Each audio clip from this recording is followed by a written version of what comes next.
امام حسین جب یزید پر اعتراض کرنا کہنے شارب خمر قاتل نفس المحترمہ،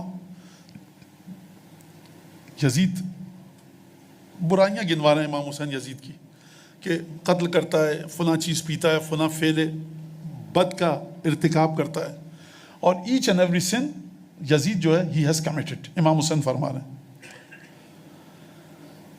بیویز تو یہ کہا جاتا ہے کہ آپ اپنے نوحوں میں عزاداری میں یزید کی ان برائیوں پر گفتگو کیوں نہیں کرتے کہ جس پہ امام نے گفتگو کی؟ دنیا کے گناہ کر لو، سید الشہداء کے بدن میں ایک کانٹا چبانے کے برابر نہیں ہو سکتا۔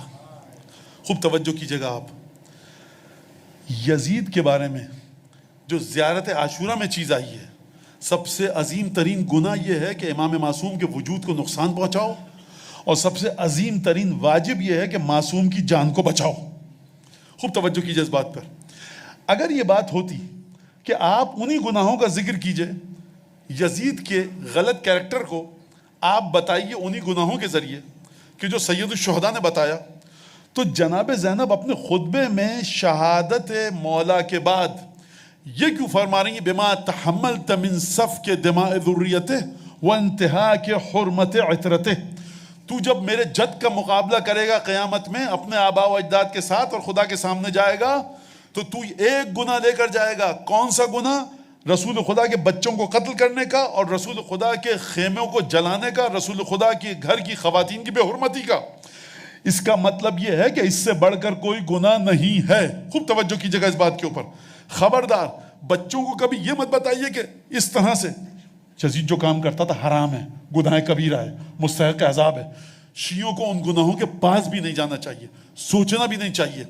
لیکن اس سے بڑھ کر جو سب سے بڑا گناہ ہے کہ جس کے بعد بخشش کا کوئی راستہ نہیں ہے، وہ ہے معصوم کا قتل۔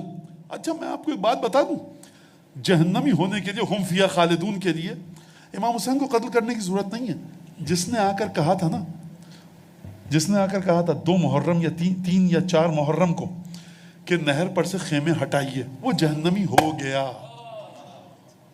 یہ زمین امام حسین کی تھی، فرات مہر میں تھا مادر گرامی کے، سب کچھ ہمارا ہے، تم کہاں سے؟